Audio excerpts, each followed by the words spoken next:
이 시간 함께 하나님 말씀 같이 여시겠습니다. 오늘 우리에게 주신 하나님의 말씀은 갈라디아서 4장 21절에서 31절까지의 말씀입니다. 제 성경으로 신약 307면, 308면 어간에 있습니다. 갈라디아서 4장 21절에서 31절까지의 말씀. 내게 말하라. 율법 아래에 있고자 하는 자들아, 율법을 듣지 못하였느냐? 기록된 바 아브라함에게 두 아들이 있으니 하나는 여종에게서 하나는 자유 있는 여자에게서 낳다 하였으며 여종에게서는 육체를 따라 낳고 자유 있는 여자에게서는 약속으로 말미암았느니라. 이것은 비유니 이 여자들은 두 언약이라. 하나는 신의 산으로부터 종을 낳은 자니 곧 하갈이라. 이 하갈은 아라비아에 있는 신의 산으로서 지금 있는 예루살렘과 같은 곳이니 그가 그 자녀들과 더불어 종 노릇하고 오직 위에 있는 예루살렘은 자유자니 곧 우리 어머니라. 기록된 바 잉태하지 못한 자여 즐거워하라. 산고를 모르는 자여 소리질러 외치라. 이는 홀로 사는 자의 자녀가 남편 있는 자의 자녀보다 많음이라 하였으니 형제들아 너희는 이같이 이삭과 같이 약속의 자녀라. 그러나 그때의 육체를 따라 난 자가 성령을 따라 난 자를 박해한 것 같이 이제도 그러하도다. 그러나 성경이 무엇을 말하느냐? 여종과 그 아들을 내쫓으라. 여종의 아들이 자유 있는 여자의 아들과 더불어 유업을 얻지 못하리라 하였느니라. 그런즉 형제들아 우리는 여종의 자녀가 아니요 자유 있는 여자의 자녀니라. 아멘. 우리는 지난 두 번의 시간에 걸쳐서 믿음이 무엇인가에 대해서 말씀을 나누었습니다. 믿음이란 내가 무엇을 믿고 싶으냐, 내가 무엇을 믿고 싶으냐가 아니라 누구를 믿느냐의 문제라고 말씀을 드렸습니다. 믿음은 다시 말씀드리지만 무엇을 믿고 싶으냐, 내가 무엇을 믿고 싶은가, 이게 믿음이 아니라 내가 누구를 믿느냐의 문제라고 말씀을 드렸습니다.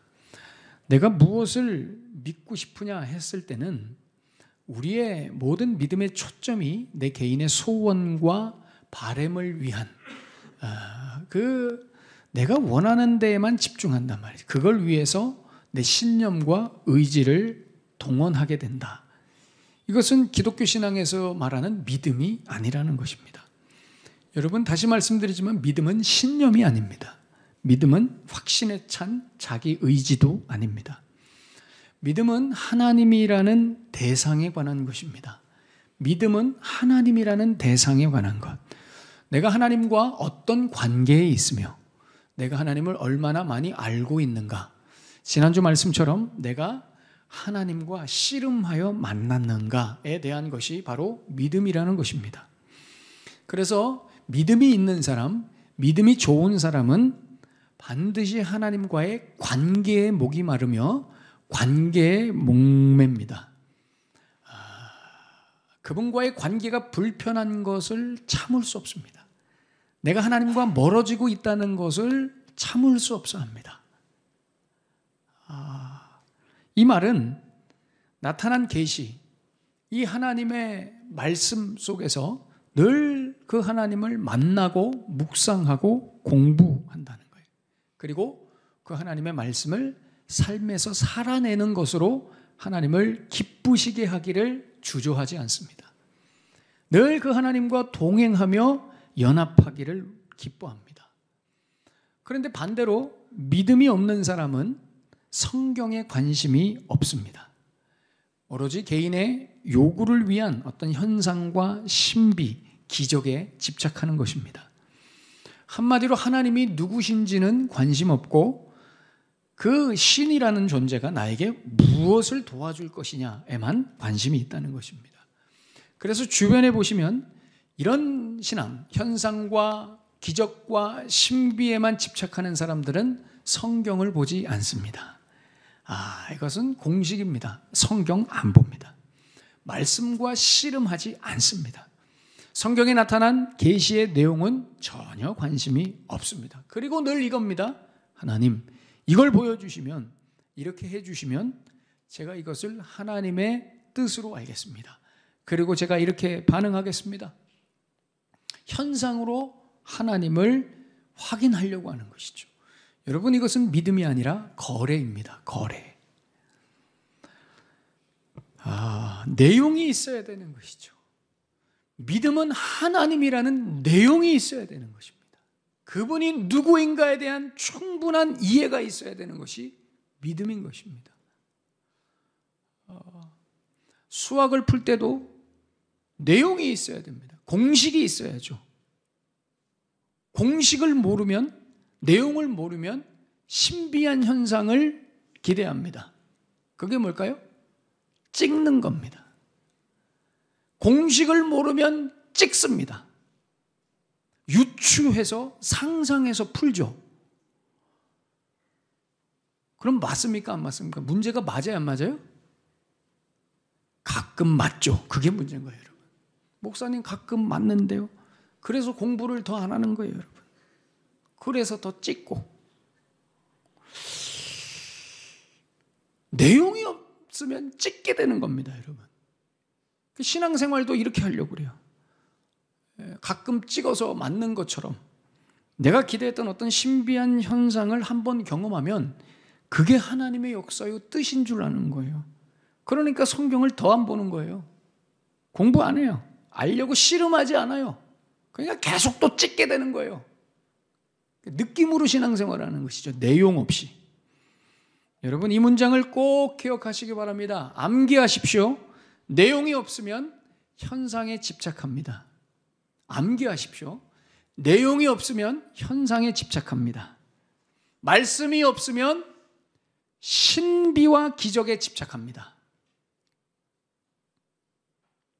이 말이 어디 나오냐? 잠언 29장 18절에 나옵니다. 묵시가 없으면 백성이 방자히 행한다. 아멘. 묵시가 없으면 백성이 방자히 행합니다. 말씀이 없으면, 내용이 없으면 마음대로 신앙생활합니다. 여러분, 이 말씀을 꼭 기억하셔야 됩니다. 여러분, 우리 원흥성방교회는 내용 없이 신앙생활하지 않습니다. 묵시. 여러분, 이 앞에 있는 단어가 하존이라고 하는 단어인데 묵시라는 단어입니다. 우리 원흥성방교회는 철저히 말씀 중심으로 신앙생활합니다. 내용이 있다 이겁니다. 넘겨짚지 않습니다. 여러분, 우리는 유추해서 하나님을 믿지 않습니다. 분명한 내용을 가지고 하나님의 음성을 들으며 하나님의 말씀을 살아내려고 노력하는 공동체입니다. 이 단어가 우리 교회의 중심입니다. 다시 정리할까요? 믿음이 뭡니까? 그렇습니다. 하나님을 아는 지식이요 관계입니다. 여러분, 믿음은 불분명하거나 모호하거나 넘겨짚는 것이 아닙니다. 분명하게 나타난 계시로 하나님을 아는 것이며 그분과 관계하는 것이 믿음입니다. 지난 두 번의 설교로 어떤 분들이 목사님 믿음이 헷갈립니다. 목사님의 설교 때문에 믿음이 더 복잡하게 생각됩니다. 이게 왜 그러냐? 우리가 기존에 알았던 믿음이라는 것이 우리는 행위였거든요. 어떤 의지였습니다. 어떤 주술과 현상과 기적에 관한 것이었어요. 그런데 지난 2시간을 통해서 믿음을 관계라고 그러고 지식이라고 그러고 하나님과 씨름하는 것이라고 그러고 이게 잘 이해가 안 되는 것이죠. 혼란스러워 하십니다. 괜찮습니다. 여러분, 혼란하셔도 괜찮습니다. 이제 앞으로 차곡차곡 많이 남아있기 때문에 우리가 잡아갈 것입니다. 한국의 철학자 중에 김용규 씨라는 분이 있습니다. 이분이 쓴 책 중에 생각의 시대라고 하는 책이 있어요. 아주 좋은 책입니다. 여러분 꼭 읽어보시기 바랍니다. 이 책의 요점은 뭐냐? 이 시대는, 요즘 시대는 지식 정보의 시대가 아니라, 그러니까 지식을 많이 알고 넣고 외우고 하는 시대가 아니라 사고하는 생각의 시대라는 거예요. 그래서 얼마나 많은 지식이 있느냐, 이거보다 얼마나 창의적이냐, 얼마나 응용을 잘 하느냐, 이런 시대가 되었다는 것입니다.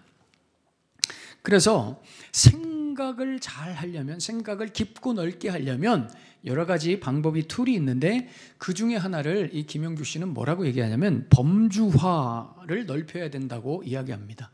범주화. 이게 무슨 얘기냐? 카테고리를 넓혀가는 것입니다. 그러니까 범주화를 넓힌다. 이 말이 무슨 말이냐면 아메바와 같은 저등생물은 생각할 수 있는 범주가 두 가지밖에 없습니다. 그 두 가지는 먹을 수 있는 것과 먹을 수 없는 것, 이 두 가지밖에 범주가 없습니다. 그러나 고등생물로 가면 갈수록 이 범주화가 넓어진다는 거예요. 개만 해도 도구, 멍멍이 개만 해도 여러분 범주화가 훨씬 넓어집니다. 개는 먹을 수 있는 것과 먹을 수 없는 것만 구별하지 않습니다. 개는 범주화가 더 넓어져서 내가 짝짓기를 할 수 있는 것과 없는 것을 구분합니다. 그리고 나에게 위협을 주는 것과 위협을 주지 않는 것도 구분합니다. 점점 고등생물일수록 범주화가 넓어진다는 것이죠. 사람은 더합니다. 여러분, 사람은 탁월한, 왜 사람이 여러분 위대합니까? 사람이 가지고 있는 범주화라는 것이 끝이 없기 때문에. 사람은 카테고리가 끝이 없습니다. 생각하는 카테고리가. 애들만 해도 놀랍습니다. 신비합니다.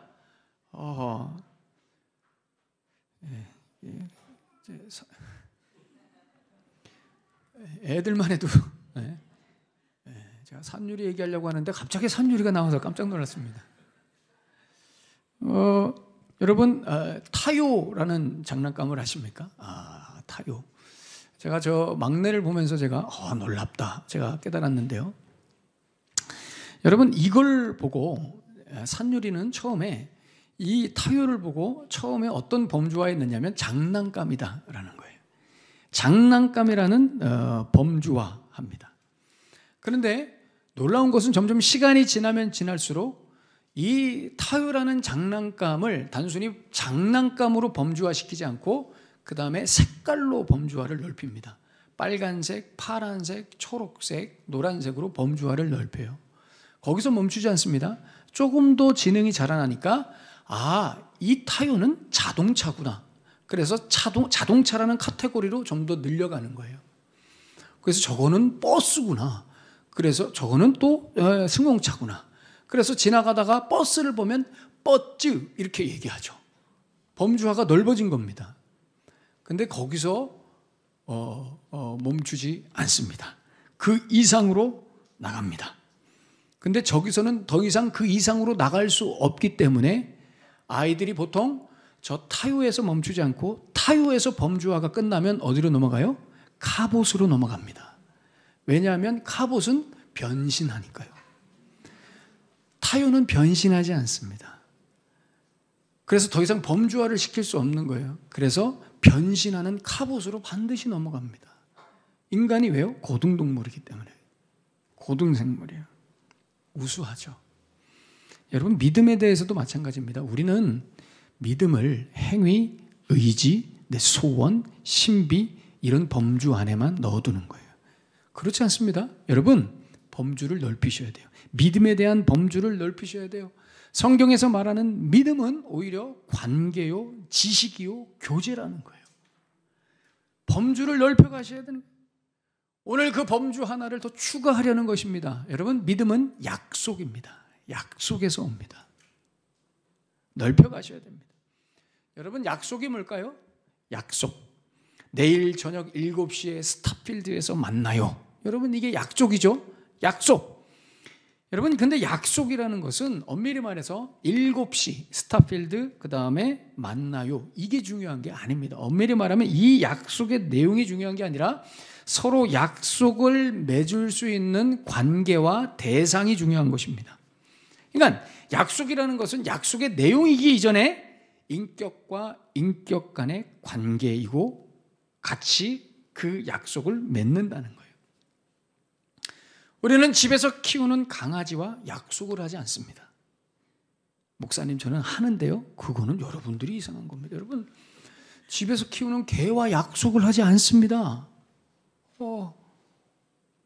우리는 내가 가지고 다니는 스마트폰과 약속하지 않습니다.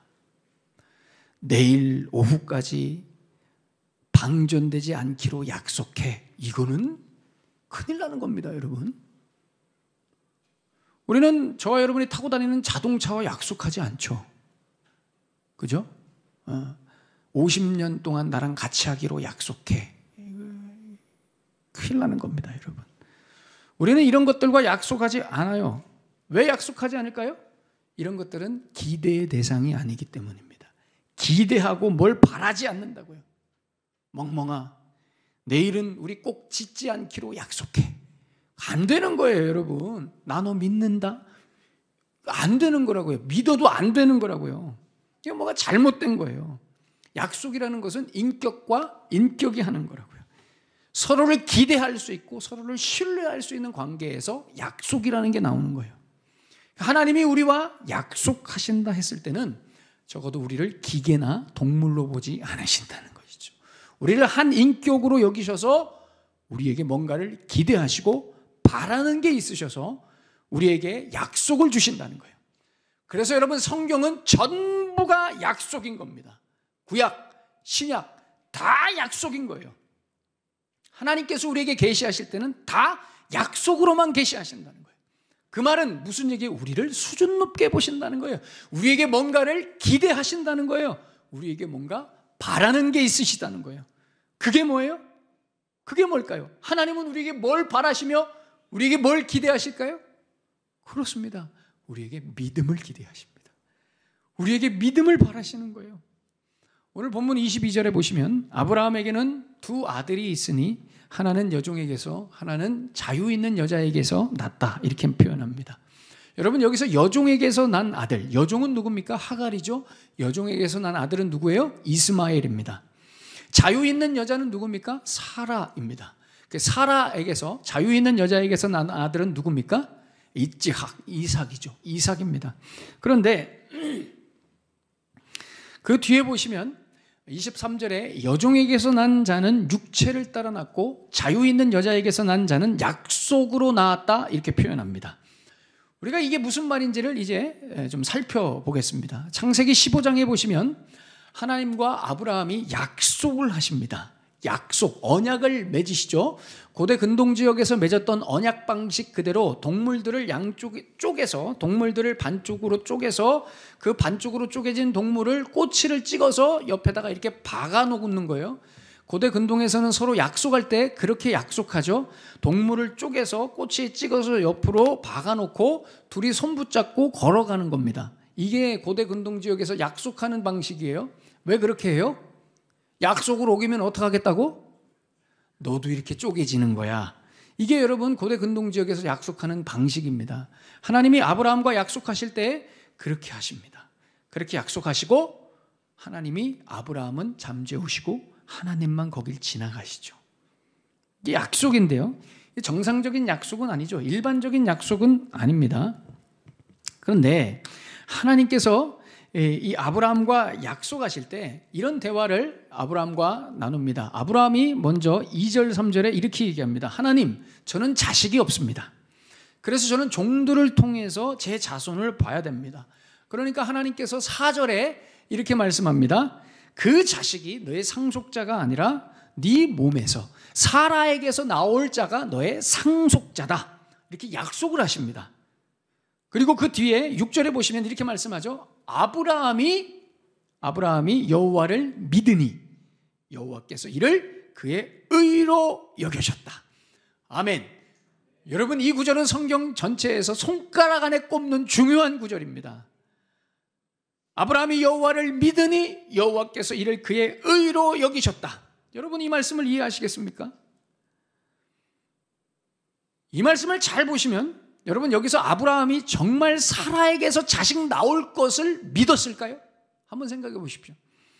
여러분, 아브라함이 고향에서 나올 때 75세였습니다. 아브라함과 사라의 나이 차이는 10살이기 때문에 이때 당시의 나이가 적어도 65세 이상이었습니다. 65세에서 70세 사이에 되었을 것이에요. 여러분, 65세, 70세라고 치죠. 70세에 애 낳을 수 있습니까? 그런 가능성이 있다는 눈빛을 하신, 낳을 수 있습니다. 그렇게 하시면 안 됩니다. 여러분, 70세에 애 낳을 수 없습니다. 가능성 몇 %? 제로입니다. 불가능합니다. 상식적으로, 인간적으로 70세에 아이를 낳을 수 없습니다. 그런데 아브라함이 여기 보면 믿었다 했죠. 아브라함이 여호와를 믿으니 라고 표현했습니다. 여러분, 아브라함이 그걸 믿었을까요? 못 믿었어요. 그런데 어떻게 아브라함은 여호와를 믿었다고 이렇게 성경은 표현했을까요? 한번 생각해 보십시오. 여러분, 이 대목에서 아브라함이 할 수 있는 게 없기 때문입니다. 네 몸에서 날 자가 네 자식이니라. 이 얘기를 들었을 때 내 와이프가 지금 70세예요. 하나님 그거 말이 안 됩니다. 이렇게 대답을 할 수 없습니다.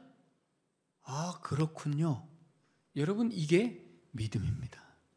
아브라함은 지금 그 상황을, 그 하나님의 말씀을, 그 약속을 본인의 상식과 경험과 본인의 지식으로 받을 수 없기 때문에 믿음이라는 것으로, 하나님이 아브라함에게 주신 그 믿음이라는 것으로밖에 받을 수 없다는 거예요. 여러분, 인간적으로 생각하면 그 얼토당토한 말씀이죠. 실현 가능성이 1%도 안 되는 그 약속이에요. 그 약속 앞에서 아브라함이 가질 수 있는 것은 믿음밖에 없다는 겁니다. 그걸 뭘로 받아들이겠습니까? 생각을 해보십시오. 그걸 뭘로 이해하겠습니까, 여러분? 그것을 하나님께서 아브라함에게 의로 여기셨다는 거예요. 의로. 다시 말해볼까요, 여러분?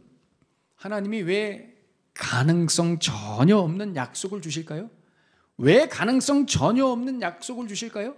그렇습니다. 약속받는 자 입장에서 그 약속을 받을 때 다른 것으로는 받을 수 없는, 오직 믿음으로밖에 반응할 수 없도록 가능성 제로, 불가능한 것들을 약속하십니다. 그래서 여러분, 하나님은 자기 백성들을 부르실 때 반드시 불가능해 보이는 약속을 주십니다. 반드시 불가능해 보이는 약속. 그 약속은 머리로, 판단으로, 경험으로 도저히 수용할 수 없는 약속입니다. 믿음으로밖에 그 약속을 받을 수가 없어요. 앞이 캄캄한, 한 치 앞도 내다볼 수 없는 나의 이 절망적인 상황이에요. 하나님께서 우리에게 약속하시죠. 내가 너를 건져주겠다. 거기서 필요한 게 뭐예요? 하나님, 이거는 도저히 인간적인 생각으로는 이겨낼 수 없는 겁니다. 거기서 필요한 게 뭐예요, 여러분? 믿음밖에 없는 거예요. 그래서 여러분, 하나님은 불가능한 약속밖에 우리에게 안 줘요. 믿음으로 받을 수 있는 것만 준다고요. 그래서 여러분, 성경의 중요한 원리입니다. 이것도 공식인데 암기하셔야 됩니다. 약속이 없으면 믿음도 없는 겁니다. 그래서 이스라엘과 이방 민족의 결정적인 차이는 뭐예요? 약속의 차이입니다. 여러분들과 세상 사람들의 결정적인 차이는 뭐예요? 약속의 차이입니다. 약속이 없으면 믿음도 없는 거예요. 이 성경이 없으면, 다시 말해서 성경이 없으면 믿음도 없는 거예요. 말씀이 없으면 믿음이 없는 겁니다. 여러분, 가끔 저 역전 앞에 전도하러 나가보면 거기 아저씨들 막 막걸리 드시고 계시죠. 그 막걸리 먹고 있는 아저씨한테 가서 전도해요. 아저씨, 예수 믿으세요. 하나님 살아계시고 하나님이 아저씨를 사랑하세요. 전도해요. 그러면 그 아저씨가 막걸리를 먹으면서 확신에 찬 어조로 이렇게 얘기합니다. 나 하나님 믿어. 놀랍습니다. 나 하나님 믿어. 하나님은 다른 어떤 신들보다 최고의 대빵신이지. 이래요. 여러분, 이건 믿음입니까? 이건 믿음이 아닙니다. 왜냐? 약속이 없었으니까요. 직접 받은 약속이 없잖아요. 그냥 하나님이 계시다는 것만 믿는 것이지 불가능한 약속을 받은 적이 없는 거예요. 서로 약속을 나누는 인격과 인격과의 만남, 관계가 없었기 때문에 그건 믿음이 아닌 것입니다. 여러분, 여러분들 주위에도 그런 분들 있죠? 나 하나님 믿어. 저 미국 안 가봤지만 미국 있는 거 믿어요. 저 언젠가는 미국을 가볼 건데, 여러분, 미국이 있는 걸 믿죠? 그거는 믿음이 아닙니다, 여러분. 네. 하나님께서 그 사람에게 믿음을 주시기 위해서 불가능한 약속을 먼저 주시는 거예요. 그래서 그 약속을 통해서 믿음을 갖게 하시는 그런 방식으로 자기 자녀를 삼으신다는 거예요. 그래서 믿음은 약속을 받아야 되는 거예요. 하나님이 나를 꽉 집으셔서 나에게 불가능한 약속을 주시고요. 그 약속을 받기 위해서는 어떻게 뭐 다른 방법이 없기 때문에, 다른 도리가 없기 때문에 그 약속을 믿음으로밖에 받을 수 없어서 어쩔 수 없이 믿음을 가지게 될 때 우리는 비로소 하나님의 자녀가 되는 거예요. 구원받는 것입니다. 예. 그래서 여러분, 하나님은 늘 우리에게 약속하실 때 가능성 제로에 가까운 약속을 주시는 겁니다. 우리가 뭔가를 해서 그 가능성을 높일 수 있는 약속이라면 그런 약속은 애시당초에 주시지 않습니다. 왜냐하면 거기서 믿음이 나올 수 없으니까요. 거기에서는 내 행위를 뽑을 수 있죠. 내가 해서 그걸 얻는 거예요. 그러니 믿음을 뽑을 수 없기 때문에 전혀 불가능한 약속을 우리에게 주신단 말이에요. 믿음이 아니어도 우리가 할 수 있는 것들을 우리에게 주시지 않습니다. 믿을 만한 것들을 주시지 않아요. 여러분, 성경에 믿을 만한 게 어디 있습니까? 없잖아요. 그래서 성경은 오직 뭘로만 받는 거예요? 믿음으로만 받는 거예요. 전혀 믿지 못할 것을 우리에게 약속하시죠. 그래서 아브라함에게는 여러분, 자식이 이삭밖에 없는 겁니다. 로마서 9장 7절에 이렇게 말씀합니다. 또한 아브라함의 씨가 다 그의 자녀가 아니라 오직 이삭으로부터 난 자라야 내 씨라 불리리라. 네 자식은 사라가 낳은 자식밖에 없다. 네 자식은 내가 약속한 그 자녀밖에 없다. 하나님 앞에 이 아브라함이 답답해 죽습니다. 하나님, 우리 와이프가 70입니다.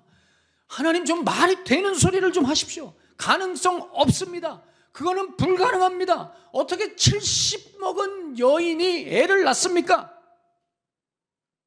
근데 하나님은 여기다 대고 한술 떠서 오늘 본문 27절에 이렇게 말씀합니다.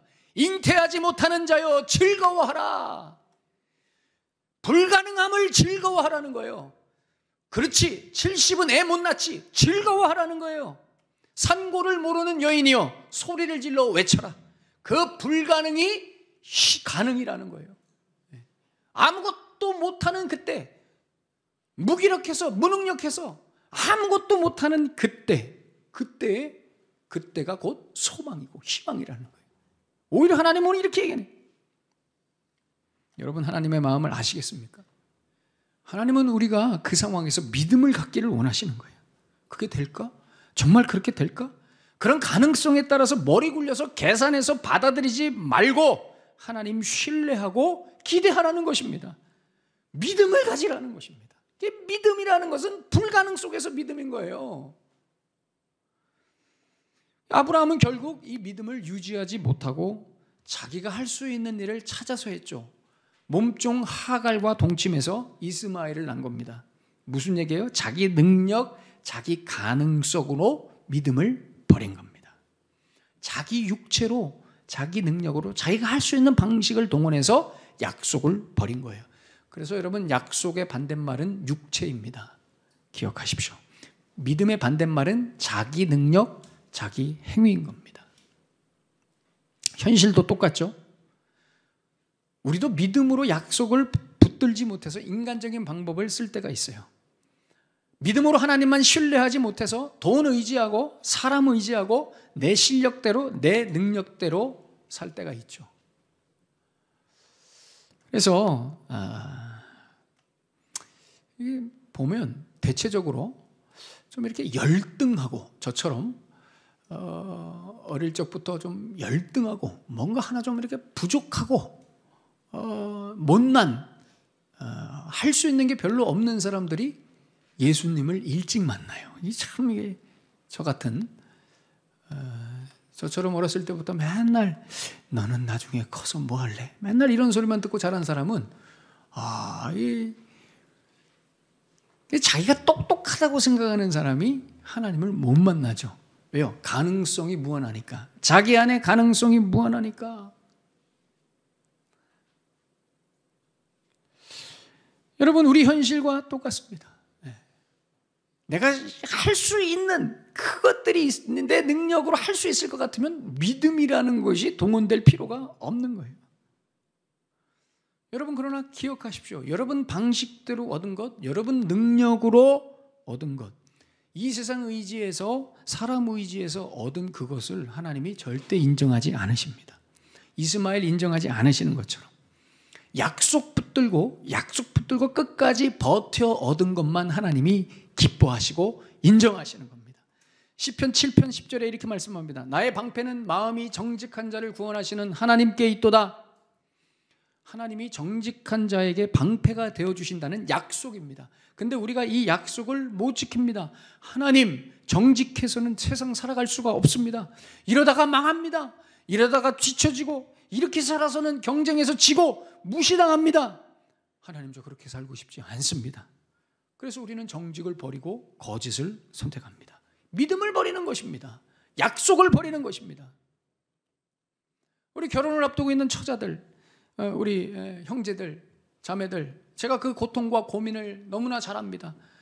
저도 그 고통 속에서 몸부림치다가 제 아내가 구원해줘서 제가 여기 있는데, 저는 그 고통을 너무나 잘 압니다. 그 흑암의 시기, 그 절망과 수울에 빠지는 것 같은 그 고통의 지옥을 넘나드는 시기 아십니까, 여러분? 우리 결혼을 앞두고 있는 우리 형제들, 자매들, 저 같은 사람은 맨날 교회에서 청년들이 그러죠. 믿음 있는 배우자를 만나야 된다. 맨날 그렇게 얘기하니까 목사님 얘기 듣기 싫어 죽겠고, 어디 믿음 있는 형제가 있고 자매가 있느냐 말이에요. 우리 교회 총 통틀어봤자 청년들 10명 나오는데 거기서도 성비가 거의 여성들인데 도대체가 어떻게 목사님 하라는 겁니까? 뭐 성령으로. 참.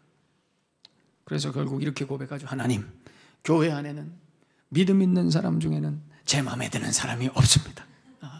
하나님, 언제까지 기다리라는 것입니까? 언제까지 기도하라는 것입니까? 제 나이가 몇인데. 그냥 믿음 없는 사람이어도 착한 사람과 결혼하겠습니다. 거짓말이죠. 여러분, 착한 사람은 없습니다. 착한 사람이 어디 있습니까? 본인이 원하는 대로 돈 많고 잘생긴 사람과 결혼하겠다는 것이죠. 여러분, 버티셔야 됩니다. 우리 청년들 끝까지 믿음으로 약속 붙들고, 믿음 좋은 형제가, 믿음 좋은 자매가 반드시 있습니다. 우리 청년들만 아멘. 아멘. 여러분, 믿음으로 산다는 것은 내 능력과 수단을 내려놓고 약속하신 하나님을 바라보는 것입니다. 언제까지요? 끝까지. 끝까지.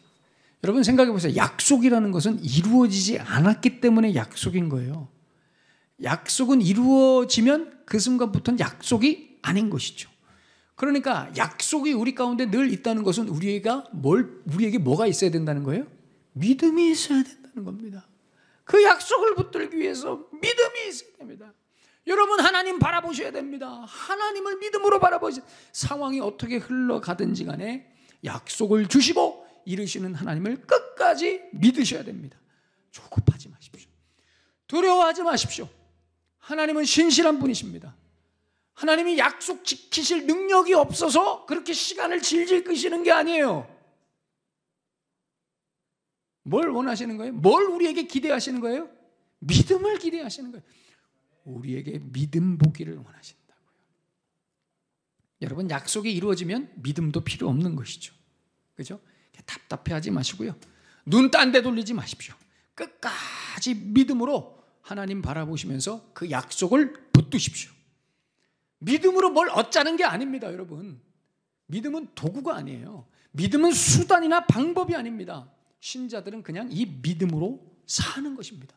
늘 약속을 주시기 때문에, 말도 안 되는 약속을 주시기 때문에, 나에게 이런 절망과 우울과 답답한 상황을 주시기 때문에 우리에게 필요한 것은 믿음밖에 없는 것입니다.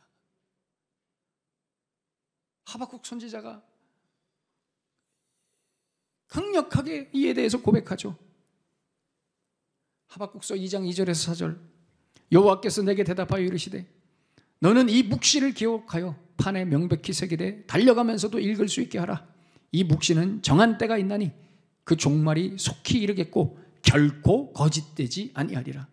비록 더딜지라도 기다리라. 지체되지 않고 반드시 응하리라. 보라, 그의 마음은 교만하여 그 속에서 정직하지 못하나 의인은 믿음으로 말미암아 살리라. 아멘. 여러분, 의인은 믿음으로 사는 것입니다. 쉽지 않은 거 압니다. 실패할 수 있습니다. 에이, 그냥 그만두고 때려쳐버려. 말씀드렸죠? 세상에서 제일 쉬운 게 때려치는 것입니다. 여러분, 때려치지 마십시오. 믿음으로. 안 보여도 믿음으로. 안 보일 때 믿음이 필요한 거라니까요. 보이면 믿음이 왜 필요합니까? 안 보이니까 믿음이 필요합니다. 그 믿음 가지고 씨름하십시오. 지지고 볶고 애를 쓰십시오. 믿음으로. 하나님이 그걸 기대하시고 기뻐하십니다. 아브라함도 이스마엘 낳아서 실패했죠. 실패할 수 있습니다, 여러분. 그래도 다시 믿음으로 사십시오. 믿음으로 사십시오. 그게 바로 약속받은 자들의 증거입니다. 기도하겠습니다.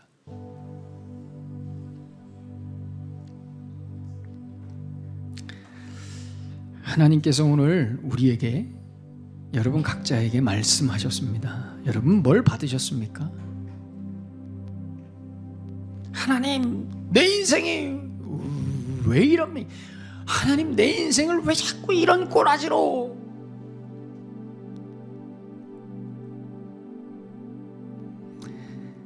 여러분, 그렇지 않아요. 거기서 뭘 하셔야 된다고요? 믿음을 가지셔야 된다고요. 가능성 제로인 그런 상태에서 믿음을 가지셔야 된다. 우리가 할 수 있는 건 믿음밖에 없어요. 하나님이 우리에게 믿음을 원하셔서 우리에게 약속을 주시는 겁니다. 하나님, 내게 믿음이 있습니까? 이 절망의 상황을, 이 답답하고 우울한 상황을 그저 원망하고 불평만 하고 있지 않습니까? 하나님께서 내게 믿음을 주셨다는데, 하나님, 그 믿음이 내 안에 어디 있습니까? 하나님, 믿음으로 하나님의 약속 붙들고 마지막까지 버텨서 그 약속을 이루시는 하나님을 만나게 해주십시오. 내 방식으로, 내 방법으로,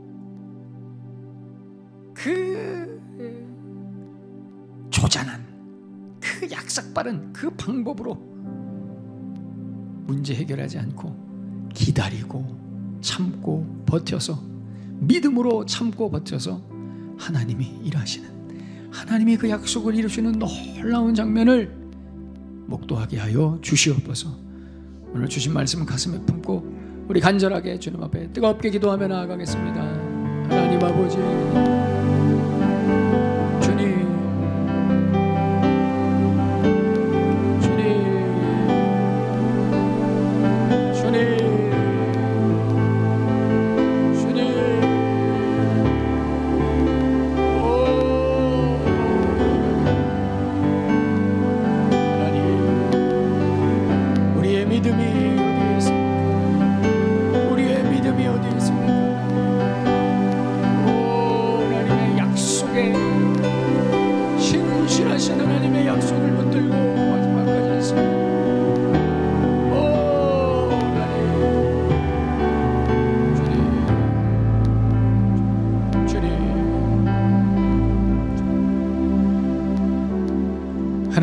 하나님께서 우리에게 약속하시기에 우리가 믿음을 가지고 나아갑니다.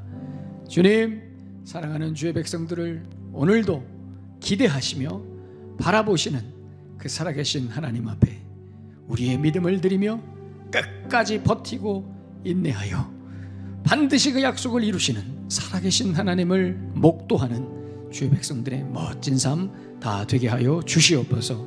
예수님의 이름으로 축복하며 기도하옵나이다. 아멘.